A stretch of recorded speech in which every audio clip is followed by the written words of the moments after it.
What can we say about Joseph? Genesis 39 gives us the lowdown. Now Joseph had been taken down to Egypt. Potiphar, an Egyptian who was one of Pharaoh's officials, the captain of the guard, bought him from the Ishmaelites who had taken him there. A little bit of backstory. Joseph, of course, was one of the sons of Jacob, but his brothers became jealous, pounced upon him, threw him in a pit, sold him into slavery down in Egypt. And there he languishes until Potiphar takes notice, buys him, and makes him a servant in his own household. And we're told that Hashem, the Lord, was with Joseph, and he prospered, and he lived in the house of his Egyptian master. And after a while, his master's wife took notice of Joseph and said, "Come to bed with me." Joseph was taken to Egypt in chains and sold, where he was bought by a captain named Potiphar.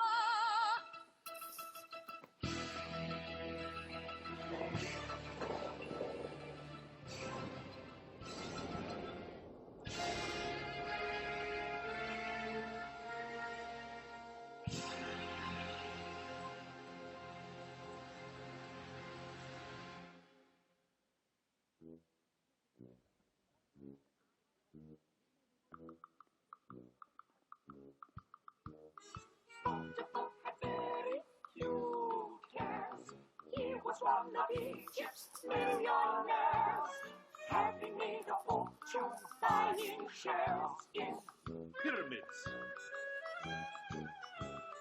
Potiphar had made a huge pile, earned a large percentage of the Nile. Meant that I could really live in style. And he did. Oh, I did.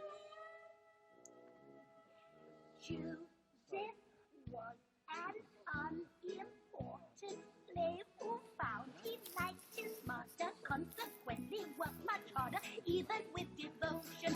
Potiphar could see that Joseph was a cut above the average, made him leader of his house, maximum promotion. Potiphar was cool and so fine. But my wife would never tell the lie. It's over in chapter 39 of Genesis. She was beautiful but evil, so a lot of men against his will. He would have to tell her that she still was his. You're mine. Joseph's looks and handsome figure had attracted her attention. Every morning she would beckon, "Come and lie with me, lad." Joseph wanted to resist her till one day she proved too eager. Joseph cried in vain. Stop! I don't believe in free love! Pity.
Potiphar was counting shekels in his den below the bedroom when he heard a mighty rumpus clattering above him. Suddenly he knew his riches couldn't buy him what he wanted. Gold would never make him happy if she didn't love him.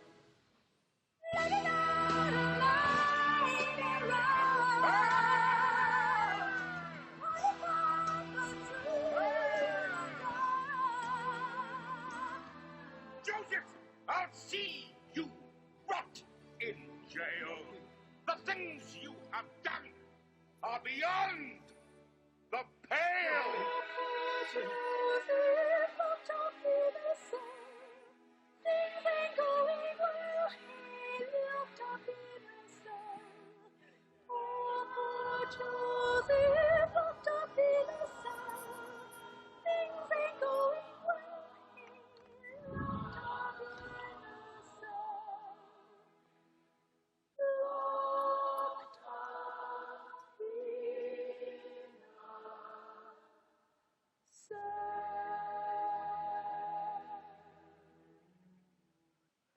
very authentic, historically accurate dramatization, don't you think? So what do we have here in chapter 39 of Genesis? Are we looking at a stereotyped female seductress? Is that a fair way to evaluate the text on a critical level? Is it okay if a male takes notice of a female but not vice versa? And why are men expected to be polygamous? Just expected to be, and women monogamous? Is it all in the genes? Remember, again, biblical law declares that it's not adultery if a married man goes to be with a single girl, but it is adultery if a married woman goes to bed with a single man. And what a double standard is this? Or can we somehow defend the biblical double standard and say, in fact, given ancient society, it was more natural, more genetic even, for women to be monogamous and men to be polygamous? Lots to debate about there. How sexist, of course, is the biblical text. At least we have an acknowledgement that women can be lustful as well as men, and that they're not always passive. Potiphar's wife seems to have a lot of narrative power in this whole story. And what about women in Egypt? Egypt treated its women better than any of the other major civilizations of the ancient world.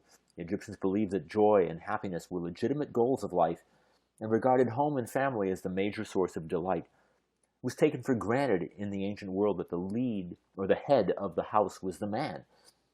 The true meaning of this fact for women varied considerably from one place and time to another, and the impact was much greater if the law drew a distinction between a man and a woman. Marriage and offspring were always considered desirable, but in some societies, wives were simply domestic servants, and offspring acquired importance only when they grew up.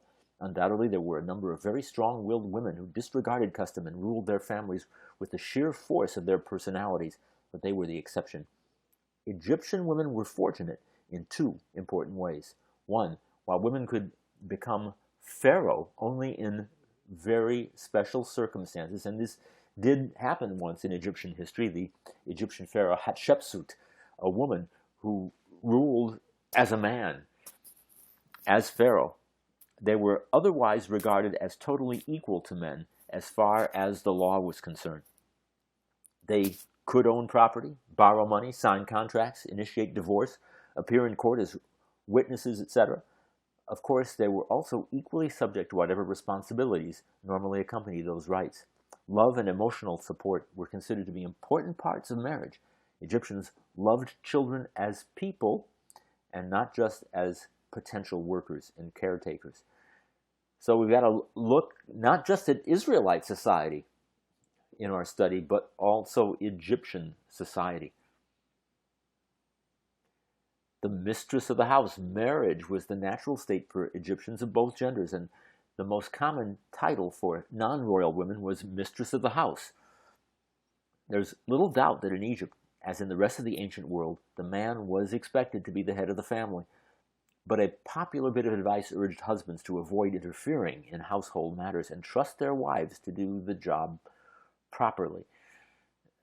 Now, consider that factual tidbit against the biblical account. Is the Bible, in fact, accurately reflecting the way Egyptian society was? There was certainly enough work for everyone, as there were no TV dinners and food had to be prepared from scratch. In fact, if you wanted a loaf of bread, you would even have to grind the grain yourself. You might buy sandals, but most other articles of clothing were made in the home. Those who could afford it had servants and slaves do the actual work. But the mistress of the house would still be expected to supervise and see that everything was done properly. So we can use this little snapshot of Egyptian society as a defense, in a sense, of the way the Bible depicts it. Accurately? Well, looks like. We go on with the text. But Joseph refused. With me in charge, he told her, my master does not concern himself with anything in the house. Everything he owns he has entrusted to my care. No one is greater in this house than I am. My master has withheld nothing from me except you, because you are his wife. How then could I do such a wicked thing and sin against God? And though she spoke to Joseph day after day, he refused to go to bed with her or even be with her. So Joseph here plays the role of what's called in Hebrew a Yeled Tov Yerushalayim, a good boy of Jerusalem, even though he's down in Egypt. He's a good boy. And there's nothing at all negative about him in this text, which is pretty interesting because up to now we've noted lots of negative things about a very dysfunctional family of biblical patriarchs and matriarchs, but nothing negative about Joseph. This is really remarkable. Total righteousness, avoiding foreign women, just like he's supposed to. She's married, and so she's doubly forbidden. As a foreigner, part of a society of the uncircumcised, and married to boot. One day he went into the house to attend to his duties, and none of the household servants was inside. She caught him by his cloak and said, "Come to bed with me." But he left his cloak in her hand and ran out of the house. Joseph becomes history's first streaker. Is he really worried about breaking the law or about his position in a place of authority? What's the most important thing for Joseph? I suppose we can debate that. Is he worried about somehow transgressing moral law, or is he mostly concerned about his authority in that house, being entrusted by Potiphar to be in charge? When she saw that he had left his cloak in her hand and had run out of the house, she called her household servants. "Look," she said to them, "this Hebrew has been brought to us to make sport of us. He came in here to sleep with me, but I screamed." So what happens to this infatuation, this love, which now becomes hate when it's turned down? Must never have been love to begin with, right? And what is the Bible trying to teach, just on a didactic level, about infatuation? Beware, perhaps. Beware of falling in love. Maybe it's the marriage that comes first, and then the love is grown out of that.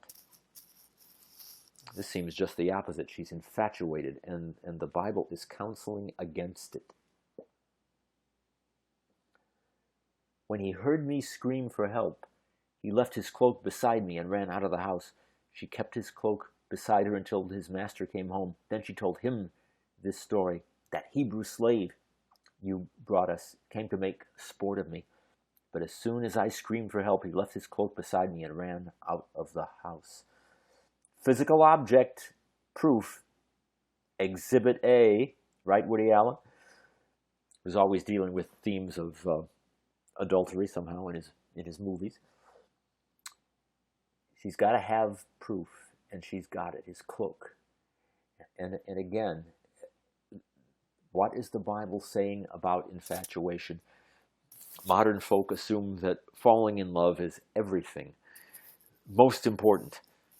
That's love. It's this thing of falling in love, becoming infatuated. Then comes the marriage. And in biblical society, we seem to have a clear admonition against that. Infatuation is blind, and it turns to hate.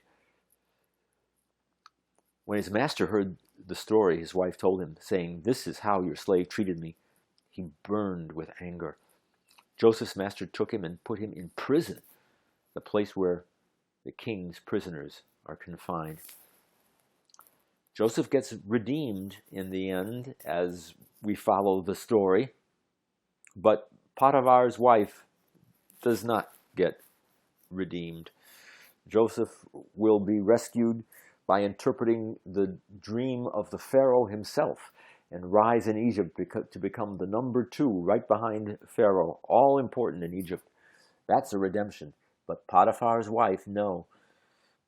Is there a universal application here behind the narrative?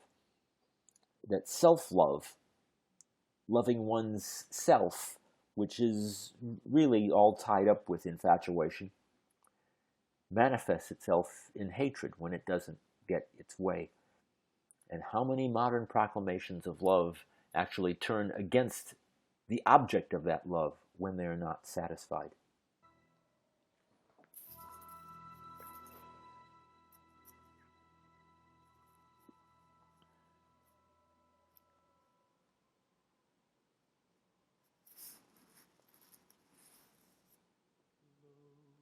Every door to me. Hide all the world from me. Bar all the windows and shut out the light. Do what you want with me. Hate me and laugh at me. Darken my daytime and torture my night. If my life were important, I would ask, will I live or die? But I know the answers lie far from this world. Close every door to me. Keep those I love from me. Children of Israel are never alone, for I know I shall find my own peace of mind, for I have been promised a land of my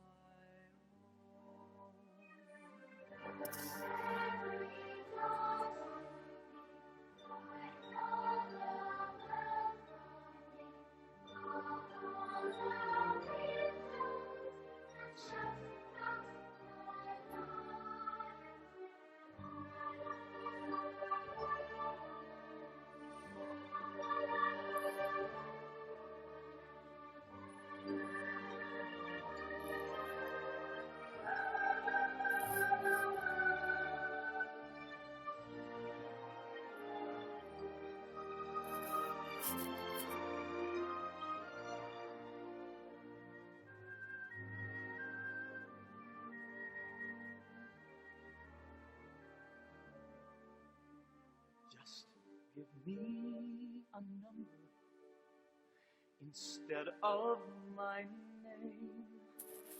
Forget all about me and let me decay.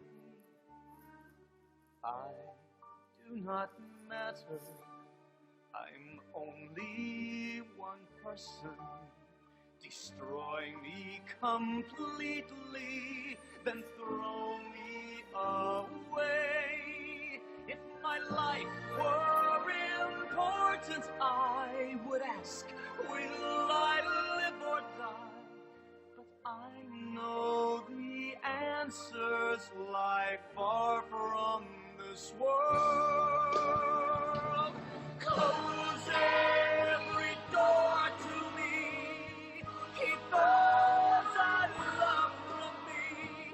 Children of Israel are never alone, for we know we shall find our own peace of mind, for we have been promised a land of our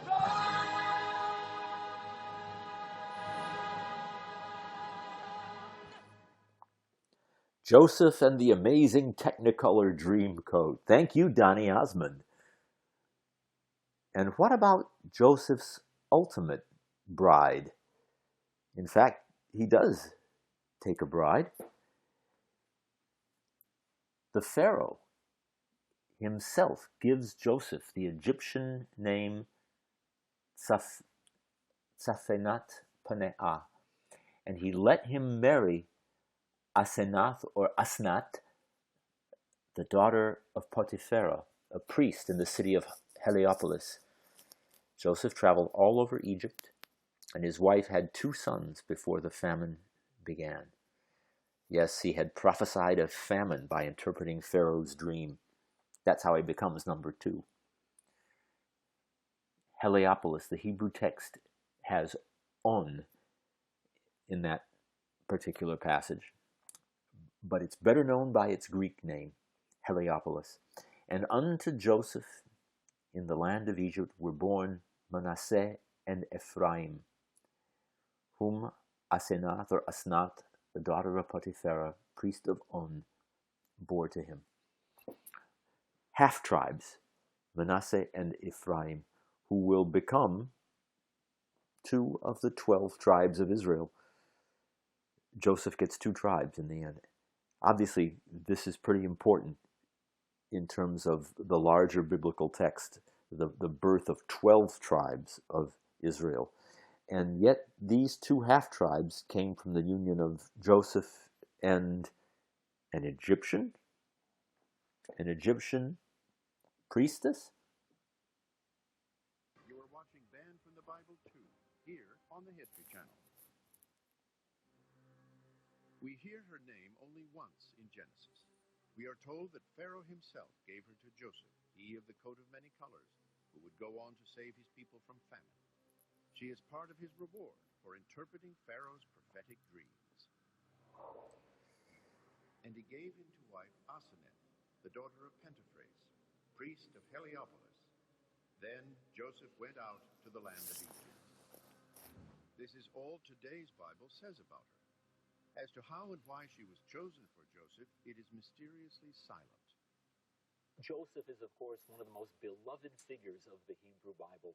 He's the one who was sold into slavery by his brothers, taken down to Egypt, became a slave only to rise to the very top and save the rest of his family, his tribe, and bring them to prominence down in Egypt before the final exodus. Joseph's predecessors, Jacob, Isaac, Abraham, all married women about whom we know a great deal. And it's inconceivable to the reader of the Bible that Joseph all of a sudden goes and marries somebody about whom we know nothing. And so it almost seems to demand that there be a backstory here so that we can understand who this woman is and why she deserves to marry Joseph. One of the things we find in biblical narratives is that they're often very terse, very short. Now, often behind those terse stories, there are legends that are circulating.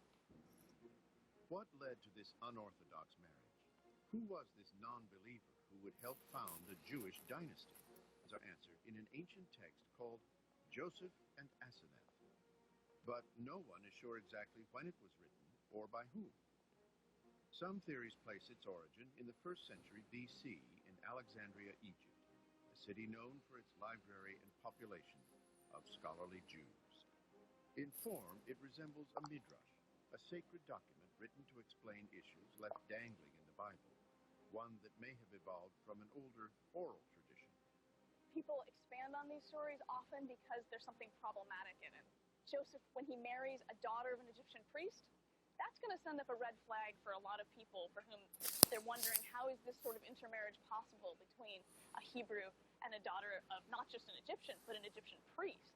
So one of the reasons that people might tell a story like this is to explain how it is that happened, and they might add details and shadings that make the story more palatable to them.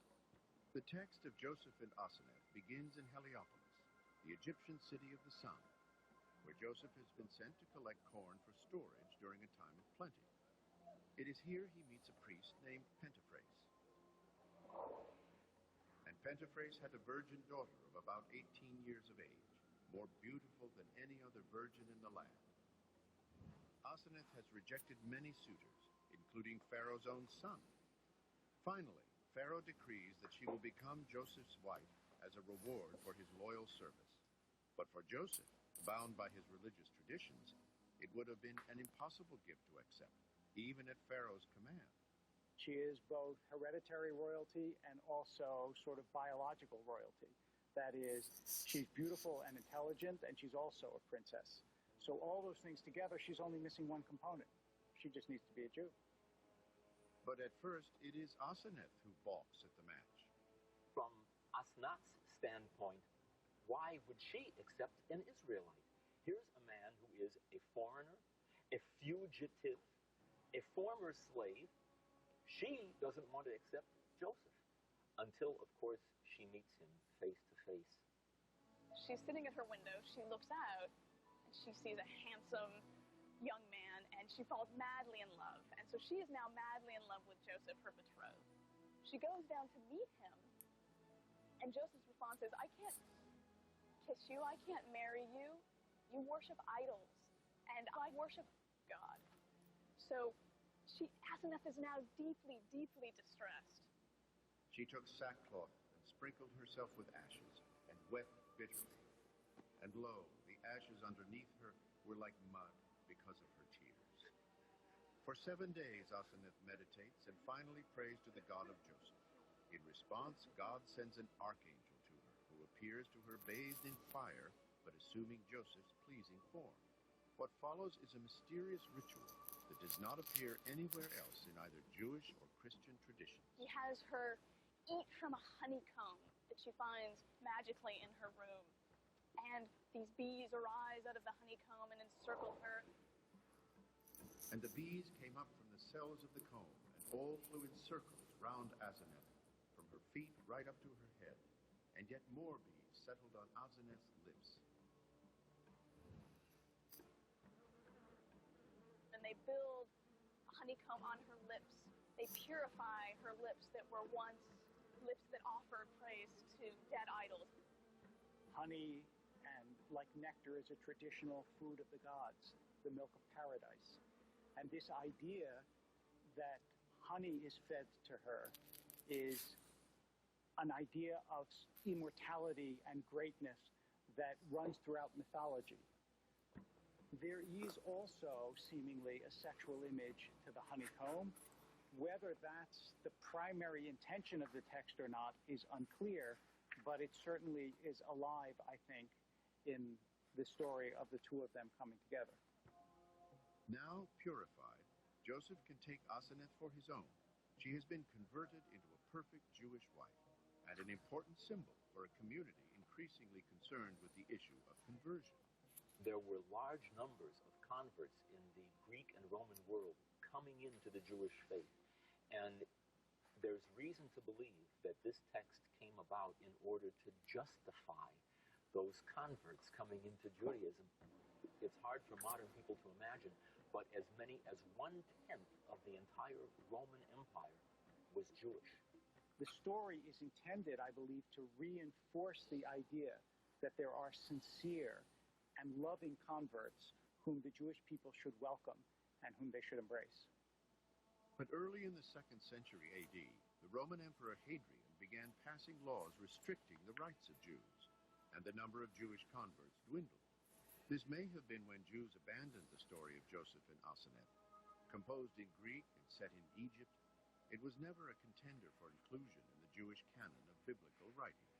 From a rabbinic point of view, there could have been a problem with this text if it were, in fact, about the temple in Heliopolis. Because rabbinic Judaism is a Jerusalem-centered Judaism, and the idea of another temple would have been highly problematic. But the growing Christian movement in the Greco-Roman world of the 1st and 2nd centuries was also deeply concerned with the question of conversion, and they would embrace the story of Asenath. It was not preserved by Jews because, again, the Hellenic influence was so strong in it, but didn't bother Christians at all. And they preserved it. They copied this text, and that's why we have it today. Though dozens of copies of Joseph and Asenath, written in Greek, Armenian, Syriac, and Latin, have turned up in Christian libraries, it was never part of Christian canon either. From a Christian point of view, I'm not sure there was that much that would have been objectionable in this sort of text. It wouldn't have been considered for inclusion in the canon because it wasn't about Jesus, it wasn't about Jesus' earliest disciples, and it would have been more a retelling that people would have read for enjoyment. That's the skinny on one of the books that never quite made it into the Bible that elaborates on the story of Joseph in Genesis. And as we've mentioned, the Bible doesn't mince words. It's very sparse in what it reports. And so unlike modern literature, it begs us to jump in between the lines and fill in the gaps and provide a backstory, which is exactly what this non-canonical book, Joseph and Asenath, does.